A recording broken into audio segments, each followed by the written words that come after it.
Efésios capítulo 2, versículos 5 até o 10. Deu-nos vida juntamente com Cristo, quando ainda estávamos mortos em transgressões, nessa tradução da NVI, outras traduções diz delitos, e pecados. Pela graça vocês são salvos.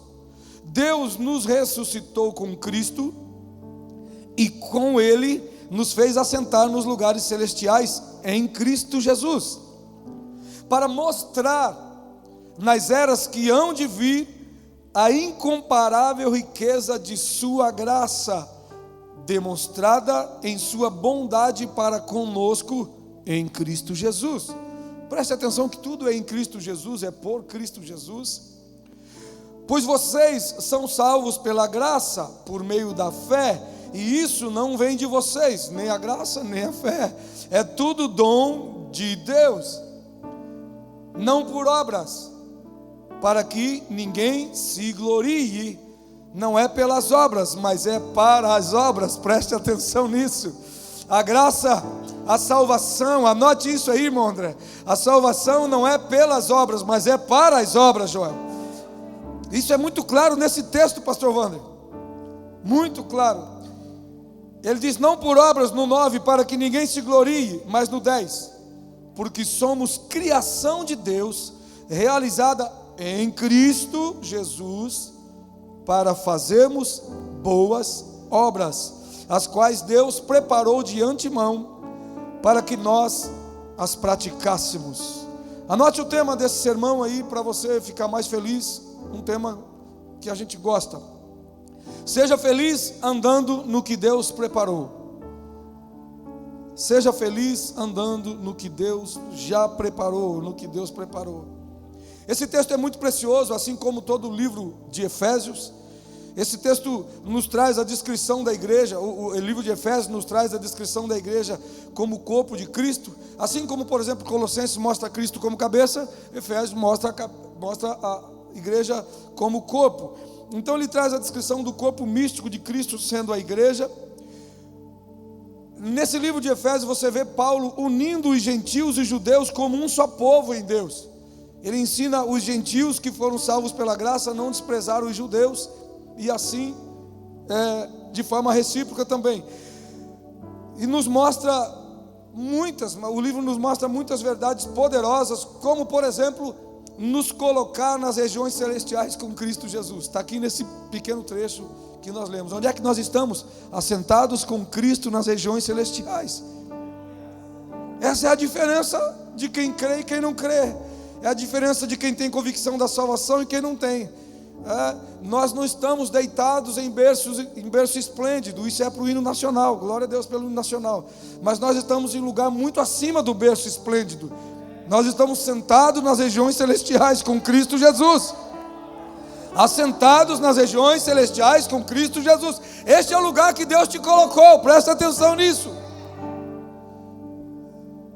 Nesse fragmento de texto, Paulo esclarece que nós recebemos a salvação pela graça por meio da fé, como nós já lemos, sendo tudo dom de Deus.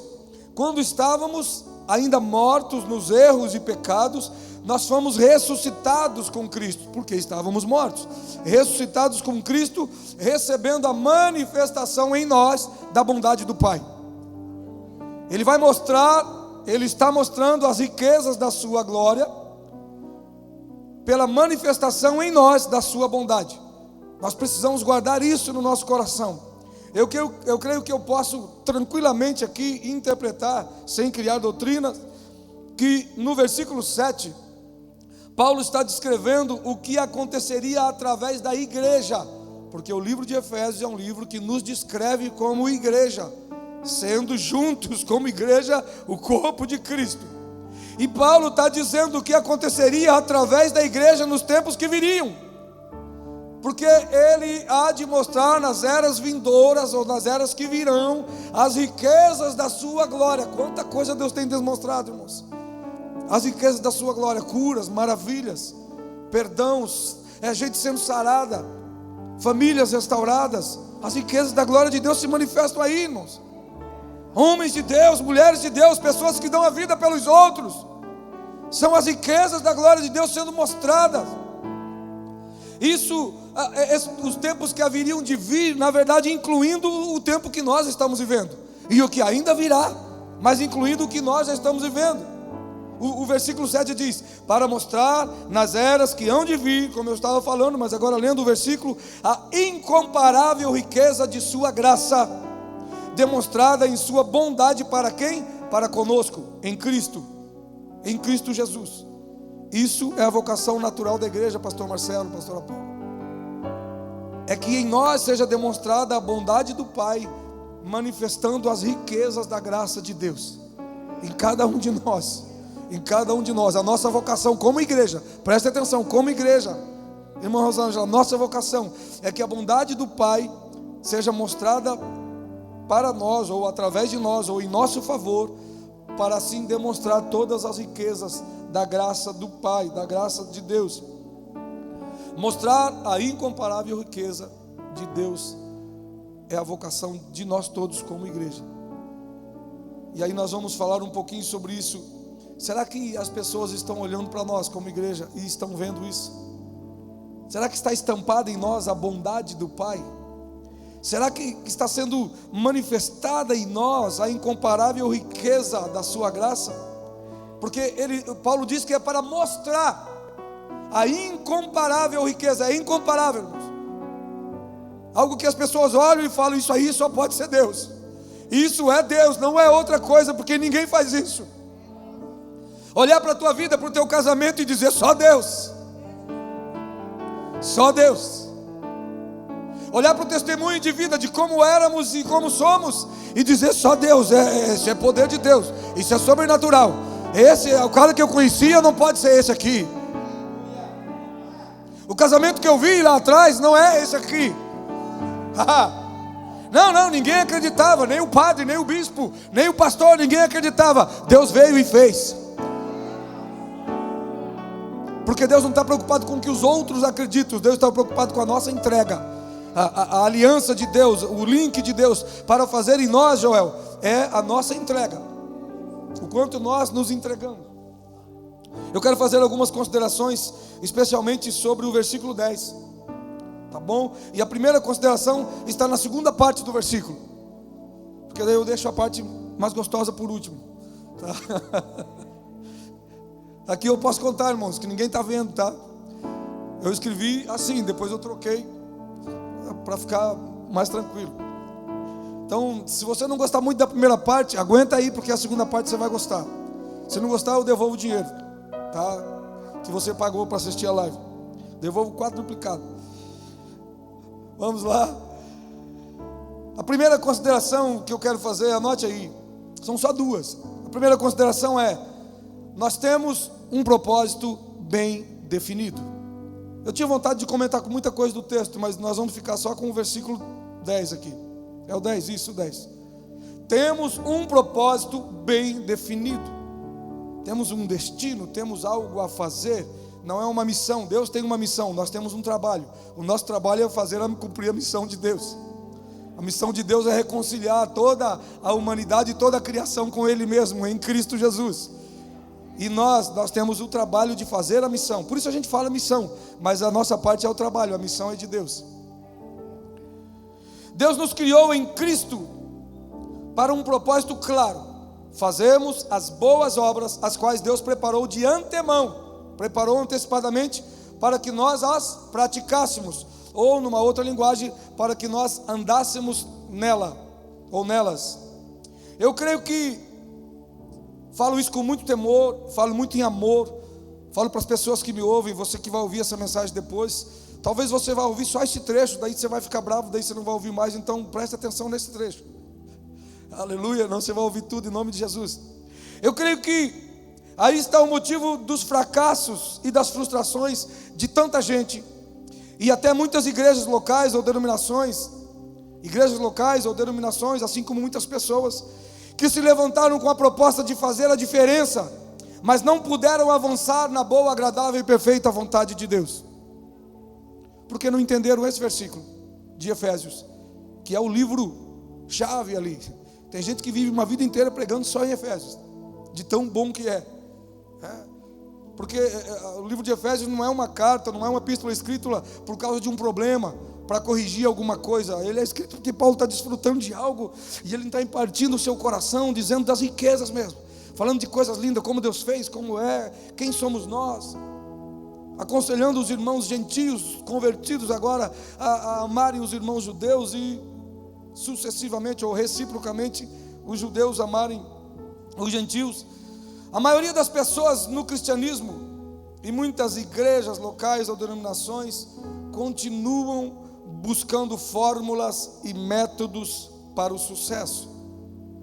O sucesso da vida cristã, eu não estou falando do sucesso em outras coisas. O sucesso ministerial, o sucesso denominacional, ou o sucesso, às vezes com o coração puro, pastor Marcelo, voltado para a obra. O sucesso na obra. O sucesso para fazer o que Deus mandou. E nesse tempo, irmão Guilherme, nós temos que aprender algo. Se Deus parou o que nós estávamos fazendo para Ele, Joel, então não adianta as nossas fórmulas. Nós temos que nos voltar para Ele. Deus nos parou naquilo que estávamos fazendo para Ele, então. E não significa que Ele não quer que façamos para Ele, porque a Bíblia está cheia de ilustrações, nos mandando fazer para Ele, como aqui também. Mas o fazer para Ele não é a prioridade. É quem nós nos tornamos e que nós entendamos o contexto para poder fazermos as suas obras. Eu vou repetir aqui, ó. Muitas pessoas, muitas igrejas locais, denominações, muitas organizações continuam buscando fórmulas e métodos para o sucesso. Continuam inventando, criando, copiando, desmanchando, adaptando. E às vezes com um coração bem intencionado, inventando de tudo para dar certo. Vai dar certo, nós vamos fazer diferente, nós vamos fazer igual, nós vamos fazer assim, nós vamos fazer melhorado, nós vamos fazer mais santificado, nós vamos fazer menos, nós vamos fazer mais.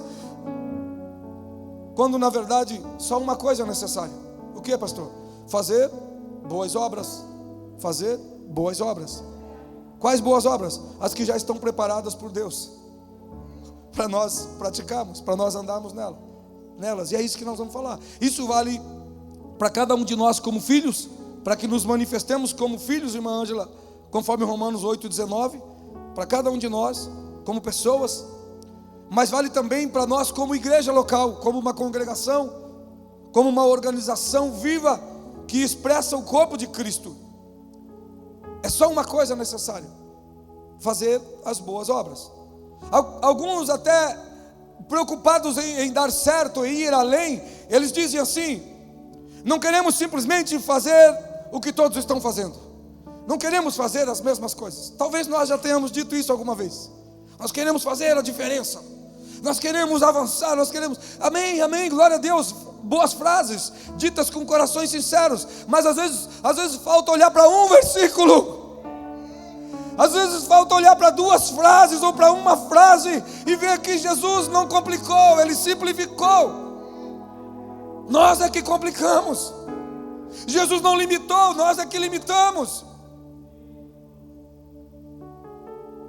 Está certo que não dá para fazer o que os outros fazem de errado, amém? Então, não vai fazer o que todo mundo está fazendo mesmo. Só que à luz da Bíblia, preste atenção nisso. Pastores que me ouvem hoje em amor e temor, honrando o ministério de Deus que está sobre vocês.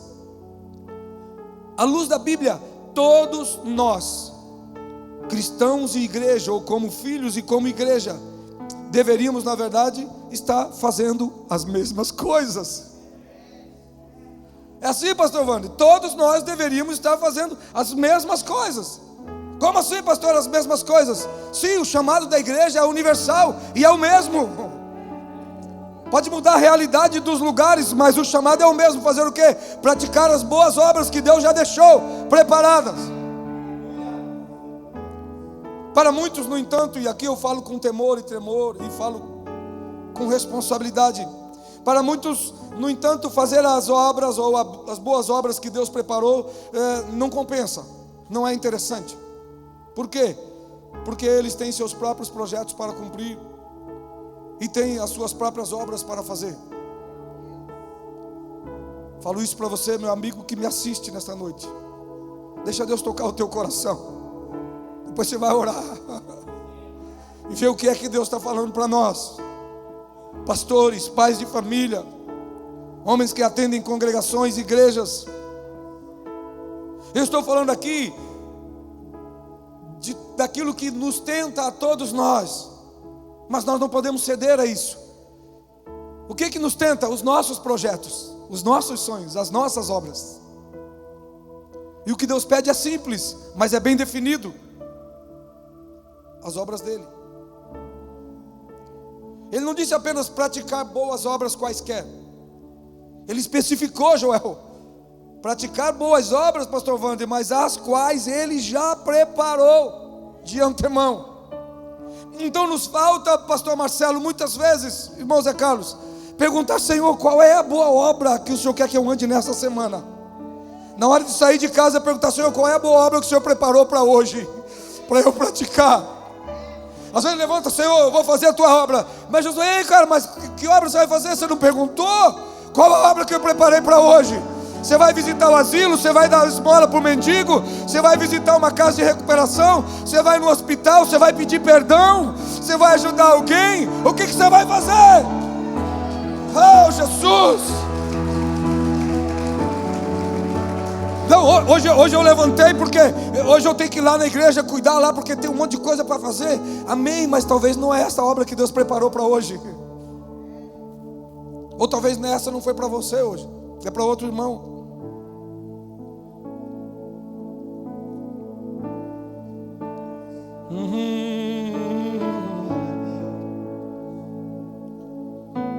Paulo não disse que somos criação de Deus para realizar os nossos sonhos. Cuidado com esse evangelho. Eu não vou muito além aqui, porque eu tenho pregado muito sobre isso.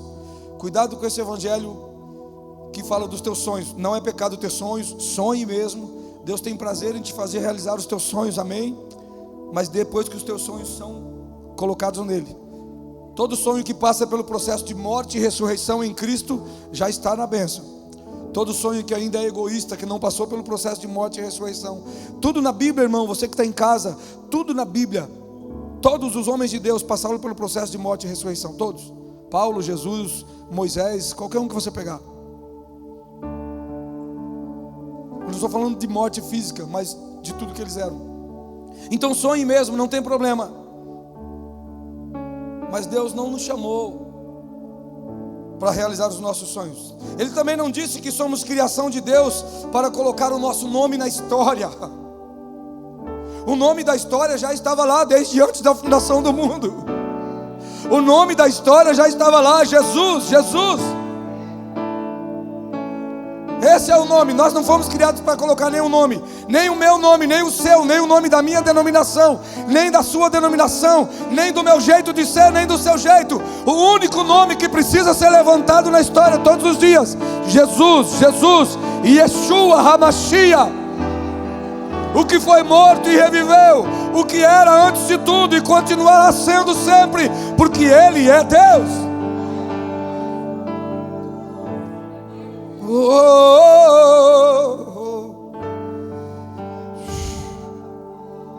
Irmãos, para ser bem breve, vejamos à luz da Bíblia um pouco do que são as boas obras, para ficar bem prático. Hoje é culto de ensino, né? Que talvez alguém esteja perguntando: pastor, você está falando de boas obras, mas o que é boas obras na Bíblia? Eu não quero ser muito teólogo aqui, mas dá uma pesquisada você mesmo. Eu vou citar alguns textos. Eu tenho vários aqui, eu vou citar alguns, mas são muitos que tratam de boas obras. E cada um desses textos, ele tem um contexto no próprio versículo ali, que ele ensina, mesmo que ele não diga a boa obra é esta, mas quando ele fala de boa obra, ele coloca no entorno o que são as boas obras. Elas estão ligadas com algum comportamento, elas estão ligadas com o fazer algo, estão ligadas com alguma atividade específica. Então não fica perdido no inventar as boas obras, daí cada um inventa a sua, não. As boas obras são as que Deus já preparou. Se você começar, acompanhe comigo, se quiser tomar nota, ou depois você pesquisa lá, 1 Timóteo 2:10. Quando ele está falando das mulheres para não se enfeitar ou aquela coisa toda, e não é essa questão aqui, mas ele diz assim, ó: não é para se preocupar com tantas coisas, para se apresentar de tanto jeito, mas sim com boas obras, como convém às mulheres que professam adorar a Deus. Boas obras aqui está ligada a adorar a Deus, ou seja, quem professa adorar a Deus, quem diz que adora a Deus, precisa praticar boas obras. Significa que adorar a Deus é boa obra, e você pode ir pegando o contexto. Eu não quero ser dogmático, como diria o pastor Carlos Alberto, mas é simples de entender o contexto. 1 Timóteo 6,18: ordene-lhes que pratiquem o bem, sejam ricos em boas obras. Sejam ricos em boas obras, generosos e prontos para repartir. Boas obras tem a ver com repartir, tem a ver com praticar o bem. Da mesma forma, aqui 1 Timóteo 5,25, da mesma forma as boas obras são evidentes. O que ele está dizendo? Boas obras, elas são evidentes, elas vão aparecer, mesmo que você não as exiba. Boas obras são evidentes, e as que não o são, não podem permanecer ocultas, porque as más obras também aparecem. Em tudo seja você mesmo, Tito 2,7, em tudo seja você mesmo um exemplo para eles, Paulo falando para Tito. Seja um exemplo como? Fazendo boas obras. Em seu ensino, mostre integridade e seriedade. Ele ligou boas obras, pastor Marcelo, com ensinar e ter integridade e seriedade. Essa é a dificuldade, pastor Wander. Muitas pessoas, Douglas, querem praticar boas obras e até praticam algumas boas obras, mas naquilo que ele ensina, ele não tem integridade e não tem seriedade.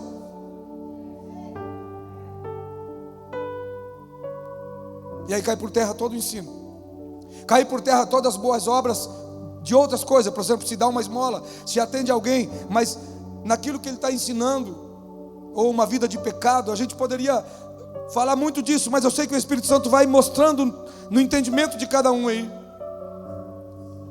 Se você pegar Atos 9,36, diz assim: em Jope havia uma discípula chamada Tabita, que em grego é Dorcas. Quem lembra dos círculos de oração aí, irmãs Dorcas, não sei o que, Dorcas.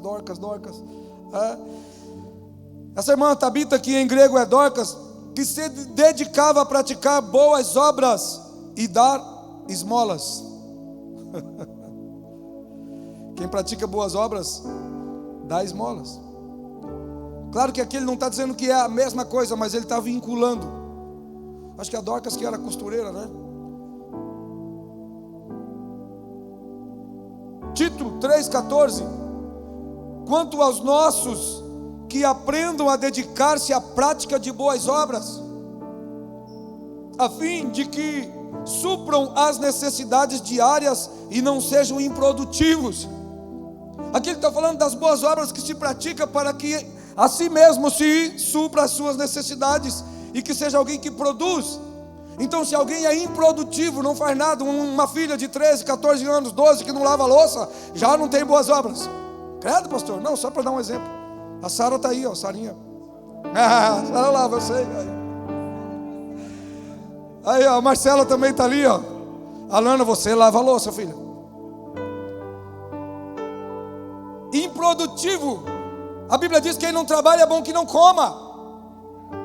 Não era isso que eu ia pregar, mas eu vou falar de novo. A Bíblia diz: quem não trabalha é bom que não coma. E não cama também, fica acordado. Vai ter com a formiga o preguiçoso. Nós temos que ser produtivos. Não existe boas obras de boa. Boas obras jogando videogame? Passa ontem.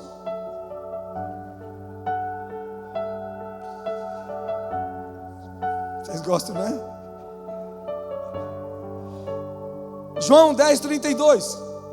Mas Jesus lhes disse: eu lhes mostrei. Olha aqui, irmão, esse me pega. Esse versículo, todos me pegam, mas esse me arrebenta.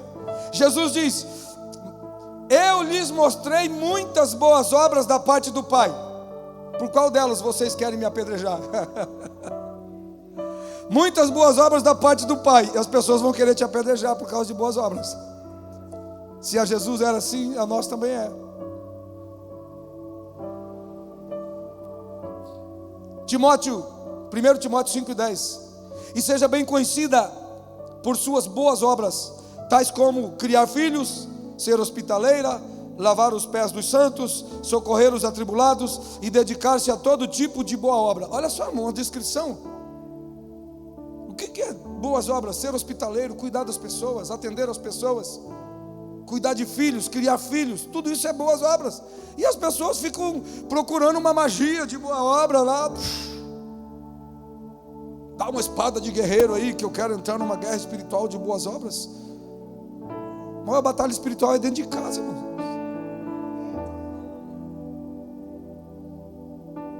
É só olhar o livro de Efésios. Ele só chega na batalha espiritual depois de passar pelo casamento, depois de passar pelo patrão, funcionário, pais, filhos, igreja. O Efésios mesmo aqui, se você chega lá, quando vai chegar nos 6 e 10, que todo mundo gosta, portanto, ou depois disso, ou finalmente, assim que está o texto lá, revistai-vos de toda a armadura de Deus, mas antes, não, está tudo aqui das boas obras. Eu já preguei aqui, eu quero repetir, não é o espiritual ao que Deus quer, é o natural. Espiritual já é o céu dos céus, irmãos. Deus nos criou para que se manifeste a sua bondade em nós, na nossa vida do dia a dia.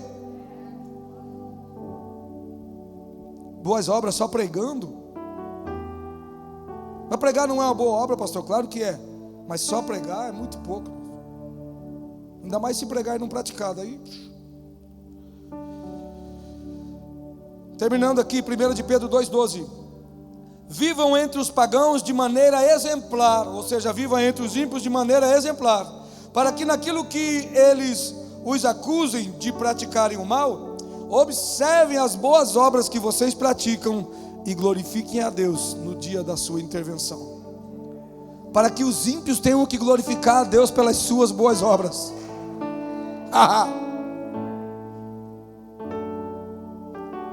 Tito 3:8. Fiel é esta palavra, e quero que você afirme categoricamente essas coisas. Paulo dizendo para Tito, para que os que creem em Deus se empenhem na prática de boas obras. Tais coisas são excelentes e úteis aos homens.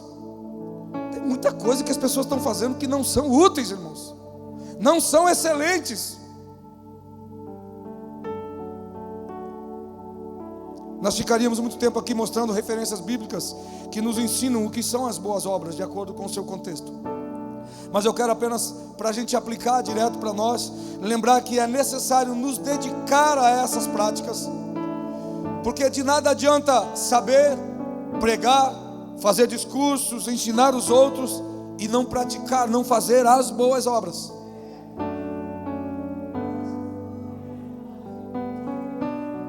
Boas obras são aquelas que servem ao outro. Presta atenção nisso, irmãos. O nosso cristianismo, Jesus, eu te peço perdão, como igreja, como filho.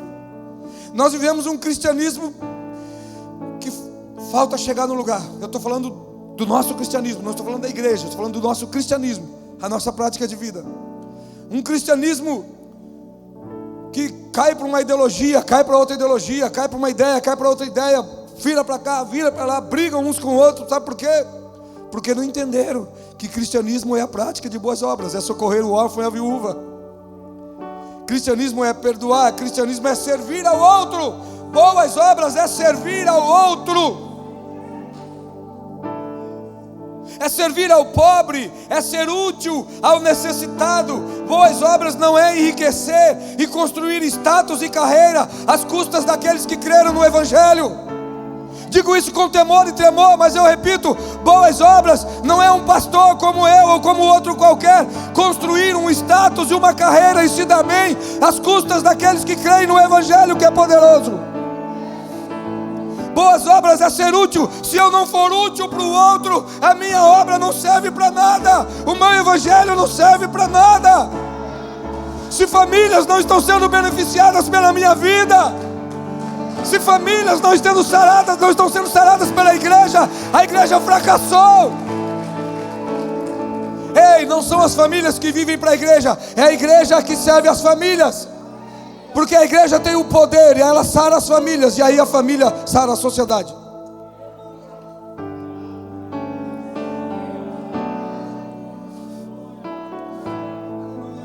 Você não precisa inventar boas obras, nem precisa fazer uma faculdade para descobrir. Inclusive para começar algo em Deus, Você não precisa de um plano e de um projeto, você precisa de uma paixão. Para fazer algo para Deus, para fazer boas obras, você não precisa de um plano, de um projeto, de uma revelação, já está revelado. Você precisa de uma paixão, de uma atitude, queimar o coração e dizer: eu vou. Do resto Ele se encarrega. Ele já preparou as boas obras. Boas obras exigem renúncia e exigem a busca de um sentimento no Senhor Jesus, é claro, um sentimento de chorar com os que choram e se alegrar com os que se alegram. Eu quero te perguntar em nome de Jesus: você tem o hábito de chorar com os que choram e se alegrar com os que se alegram? Ou você é daqueles que faz o contrário? Meu dia mais feliz foi o dia que eu vi aquele camarada sendo preso e chorando. Aí chorei no dia que eu vi aquele cara se dando bem. Para com isso em nome de Jesus. Você só não pode e não deve folgar com a injustiça, mas na comunhão do dia a dia, com os irmãos, com os colegas de trabalho, você precisa aprender a chorar com os que choram. Deus te chamou para isso.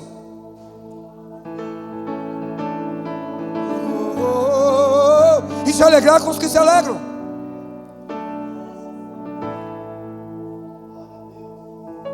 Boas obras falam de sentir a dor do outro. Irmão, isso aqui é muito sério, irmão, isso é evangelho. Isso é evangelho. Se você ler a Bíblia, você vai dar de cara com isso. Não tem como fugir. Você lê o Novo Testamento, você vai passar por isso toda hora. Na vida de Jesus, nos 4 evangelhos, você passa por isso. Nas cartas de Paulo, você passa por isso. Nas cartas de João, nas epístolas de João, de Pedro, de Tiago, você passa por isso. As boas obras falam de sentir a dor do outro e se importar com ele, ao ponto de repartir o que você tem, repartir o seu tempo, repartir a sua energia, repartir o seu dinheiro, os seus bens, o seu sorriso, para que o outro fique bem como você quer estar bem. Mas não é problema meu, não é problema seu, porque você não se sente parte do corpo, ou você acha que o outro não é parte do corpo.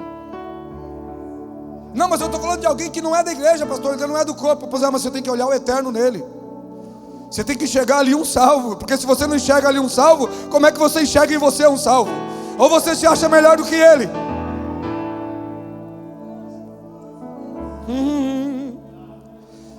Boas obras falam de abrir mão do pecado e se portar como filhos de Deus, imitando a Cristo.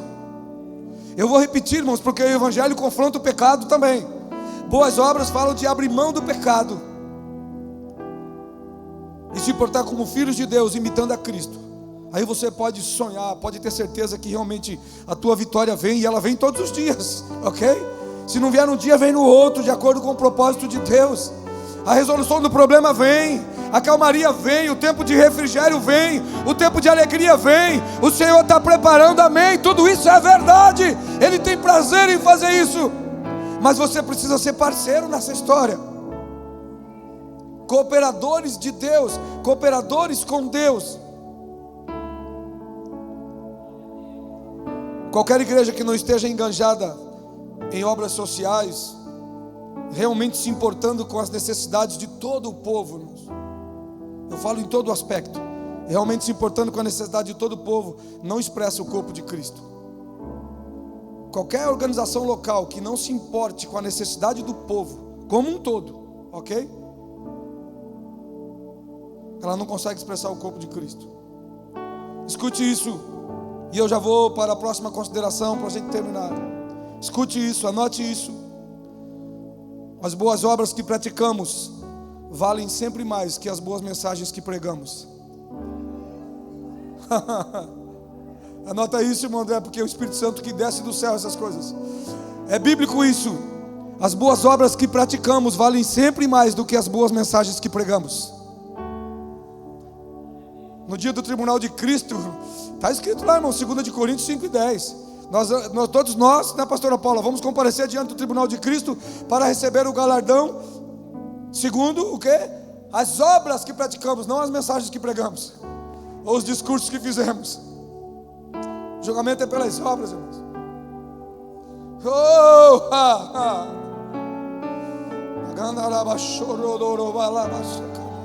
Irmãos, tem um texto da Bíblia, não dá tempo, mas tem um texto da Bíblia, acho que é em Apocalipse, que ele fala assim: e as suas obras os acompanham.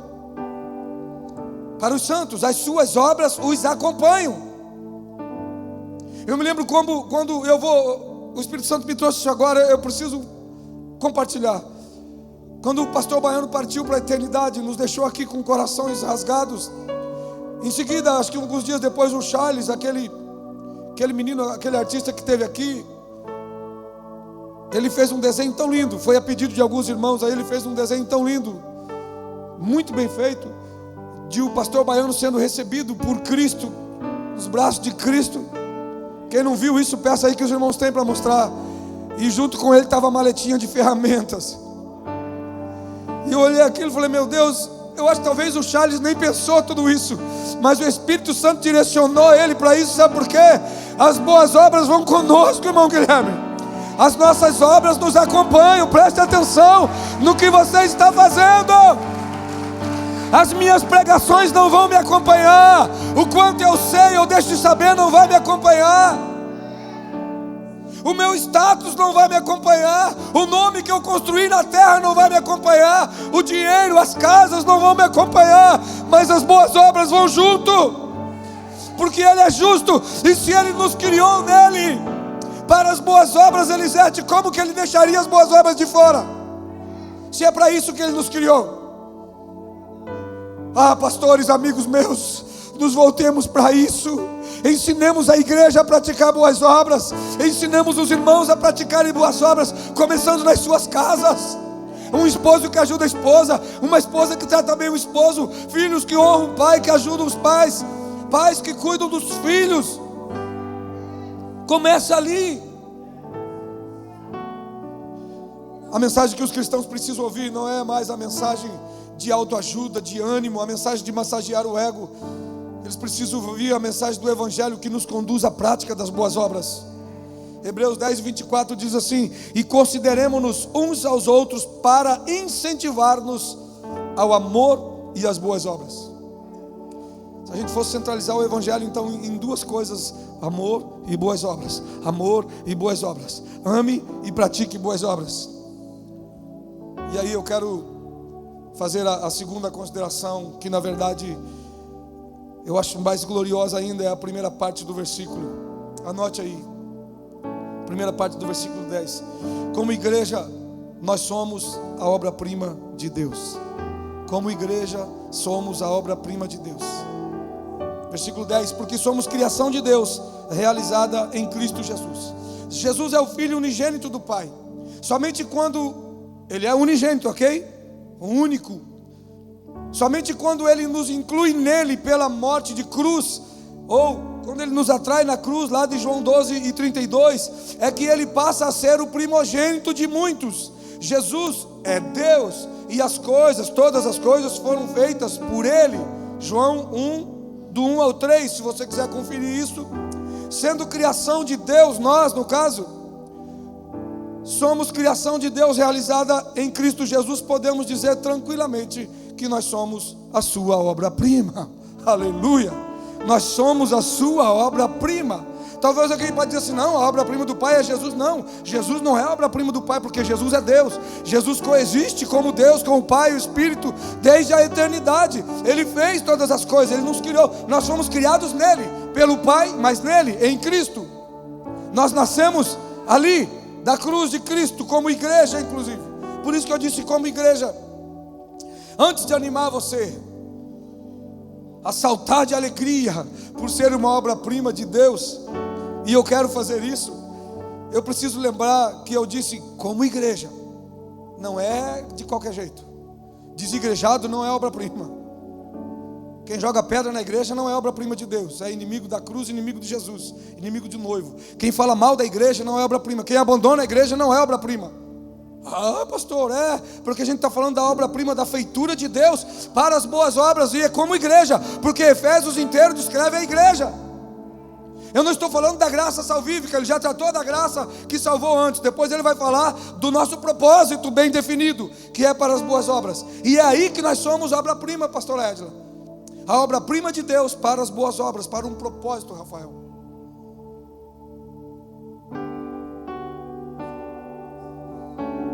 O segredo de tudo isso para nós, irmãos, está na vida da igreja. A vida da igreja que Jesus gerou na cruz. Lembra que Ele gerou a igreja na cruz? Ele nos atraiu, João 12:32, como eu citei. E depois de nos atrair em sua morte de cruz, Ele gera a igreja, Ele nos atrai na cruz. Pense na crucificação.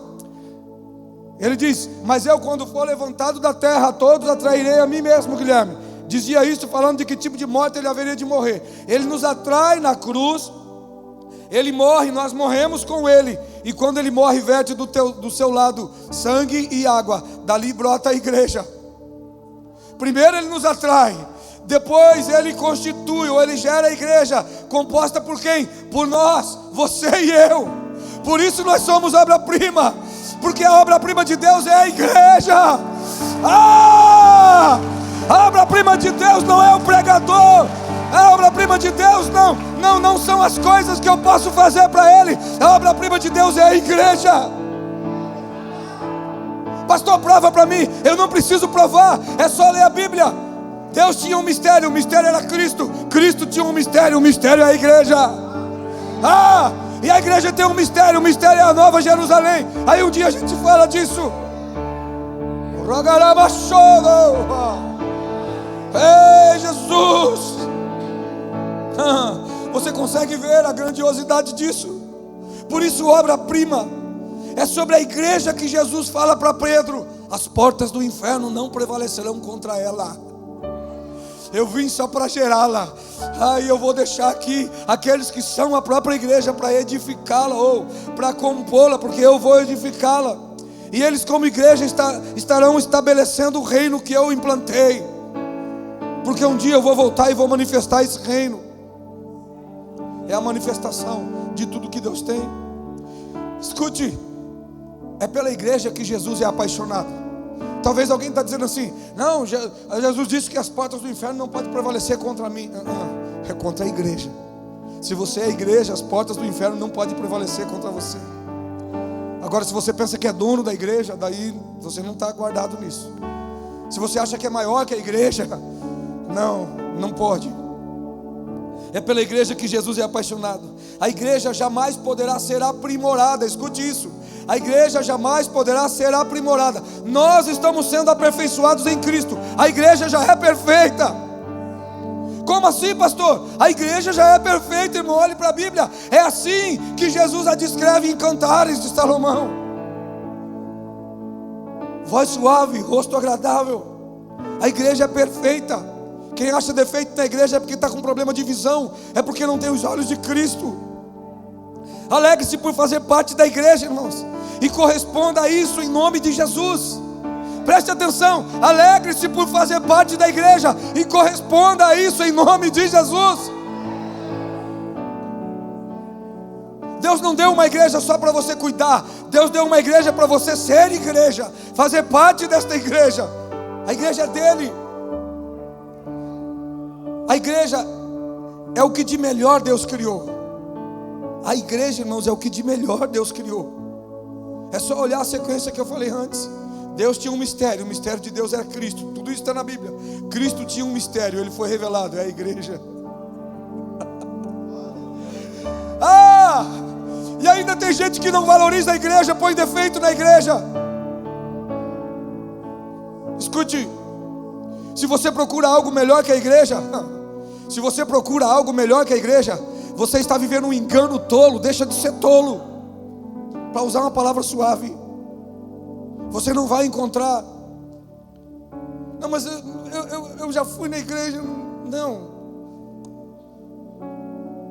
Talvez você é daqueles que olha ao redor, e todos nós podemos ver isso.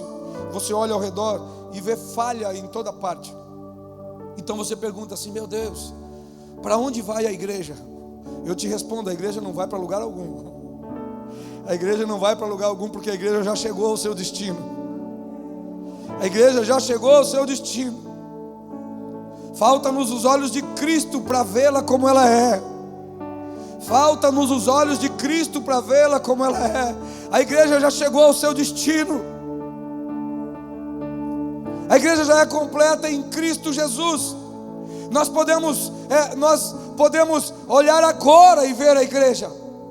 Nós não podemos ficar olhando para o futuro a fim de descobrir o destino da igreja. Devemos olhar para o passado e saber que ela foi instituída. Jesus olha para Pedro e fala: Pedro, tu és Pedro, e sobre esta pedra eu vou edificar a minha igreja. Ele que vai edificar, e as portas do inferno não prevalecerão contra ela. Quando? Desde aquele dia. Você está com medo da igreja perecer por causa de perseguição e não sei o quê? Ei, irmãos, olhe para trás, por onde a igreja já passou.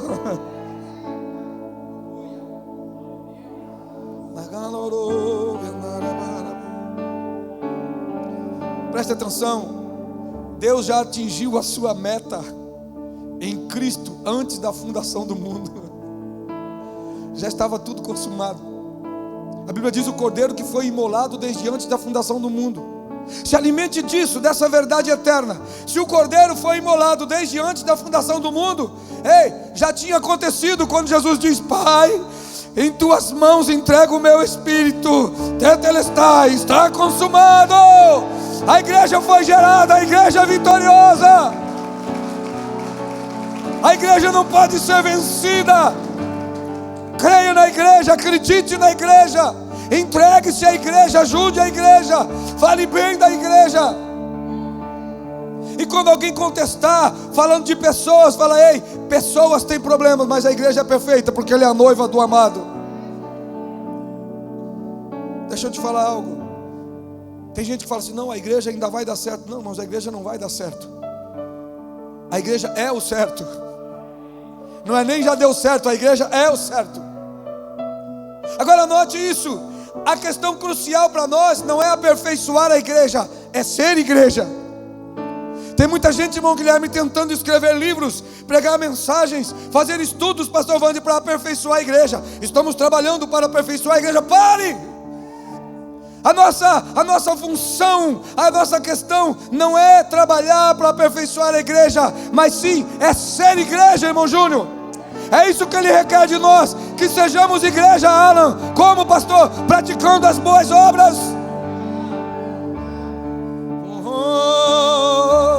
A igreja é a noiva ama o noivo. Você ama Jesus? A noiva agrada o noivo, você agrada a Jesus. A noiva se entrega para o noivo, você se entrega para Jesus. E esse caso aqui, a expressão noiva, irmãos, é bom a gente fazer uma ressalva. A expressão noiva é uma expressão usada, mas na prática mesmo da palavra, quando você vai buscar os originais e fazer os encaixes, é esposa. É esposa mesmo. A igreja é a esposa de Jesus. É claro que tem a questão da parousia e do casamento e do encontro, mas a igreja é a esposa de Jesus. Você precisa lembrar isso. A questão crucial para a sua vida não é tentar melhorar a igreja, não é aperfeiçoar a igreja, é você ser igreja. Só que ser igreja, irmão, não é falar que é igreja. Ser igreja é estar unido com o irmão, como parte do mesmo corpo. Ser igreja é amar o bonzinho e o ruinzinho. Ser igreja é amar o que tem e o que não tem e o que precisa. Ser igreja é amar o que dá e o que precisa receber. Ser igreja é amar o que nos elogia e o que nos critica.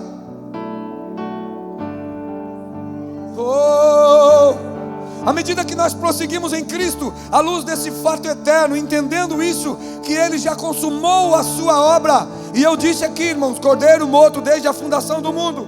E Ele na cruz disse: está consumado. Ei, já é. Se a gente for olhar como é que isso é trabalhado, em Romanos 8:30, você vai entender isso. Ele já consumou a sua boa obra. Se olharmos assim, nós vamos experimentar agora já a progressiva manifestação de Deus em nós. A demonstração, a mostragem das suas riquezas, das riquezas da sua graça em nós. A bondade de Deus em nós. As pessoas vão olhar para você e falar: Deus é bom, hein? Não é só porque você ficou mais bonito, não. Não é só porque você ficou mais rico. Não é só porque você tem uma casa nova. É porque antes você era insuportável e agora você é amável. Antes você era um pecador miserável, agora você é um homem de Deus, uma mulher de Deus. Antes você era um chato de galocha, agora você é uma pessoa querida. Antes não dava para confiar em você, agora você é confiável. Antes você não ajudava ninguém, agora você ajuda. Antes você só gostava de pregar, agora você gosta de fazer.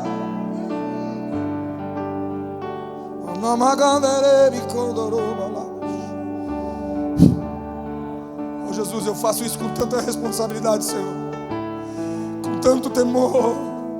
Nós temos tantos pregadores, mas tão poucos fazedores. Oh meu Deus, que isso seja gravado nos corações. Que eu não seja mais um pregador, eu quero ser um fazedor, Jesus. Nós estamos criando termos para a língua portuguesa aqui, Senhor. Tantos pregadores, coloca entre aspas lá, mas tão poucos fazedores.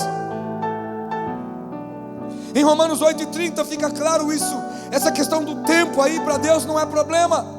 Paulo diz que aqueles a quem Deus predestinou, e Ele predestinou porque conheceu, porque já se relacionou, não é um unidunité de Deus, mas é algo da sua graça.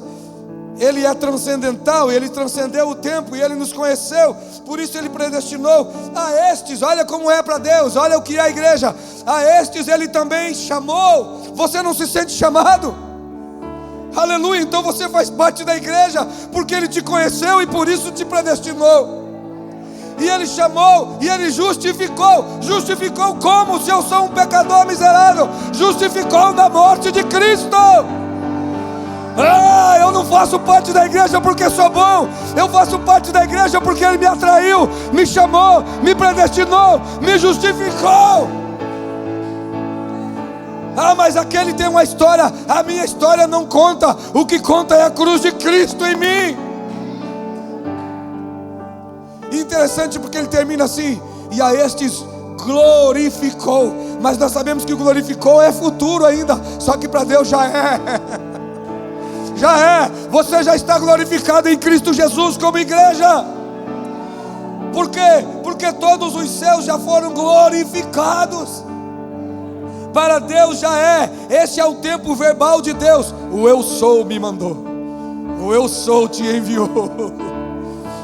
Deus é agora, então você já foi glorificado. Viva como glorificado. Considere isso. Em Cristo, fique de pé. Preste atenção. Em Cristo, o alvo foi alcançado. Jesus, estou lutando. Eu estou lutando para conseguir a minha salvação. Para que você vai lutar por aquilo que Jesus já garantiu na cruz? Eu estou lutando para atingir o alvo. Jesus já atingiu o alvo por você. Apenas caminhe com Ele, apenas esteja nele, apenas faça parte da igreja, se entregue para a igreja, se renda à igreja, que é o corpo de Cristo. Ame os irmãos, caminhe com os irmãos, tenha comunhão com todos. Tenha comunhão com todos, não corte a comunhão com ninguém, por mais que pareça difícil. A igreja já chegou à glória. A igreja já chegou à glória. Como o pastor prova pela Bíblia? Eu não preciso provar quando você lê. Jesus já foi glorificado, amém? Todos sabem que já foi glorificado. Se Ele não fosse glorificado, o Espírito Santo não teria descido. Jesus é quem? Jesus é o cabeça da igreja. Se a cabeça está glorificada, o corpo está glorificado. Se você faz parte do corpo e você faz parte da igreja, então você já entrou com ela na glória. Você já está glorificado com ela. Glorifique a Deus. Alegre-se nisso. Pastor, mas e a vida que eu vivo? Não importa. Em Cristo, em Cristo, em Cristo. Ainda que o homem exterior se corrompa, ainda que o homem exterior adoeça, todavia o homem, a mulher interior, ela é acrescentada, ele é acrescentado a cada dia mais, para a glória do nome de Jesus. Você é a igreja, Samuel. A igreja já é vitoriosa, a igreja é perfeita, a igreja já nasceu gloriosa, e a igreja vai até a eternidade gloriosa.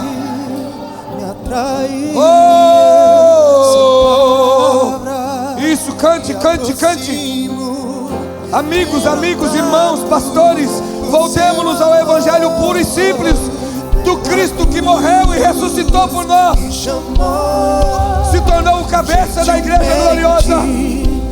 Uma igreja composta por filhos que se manifestam através das boas obras. Isso nos fará desfrutar o tudo que Deus já preparou. Seja feliz caminhando nas boas obras. Seja feliz sendo igreja. Seja feliz sendo igreja.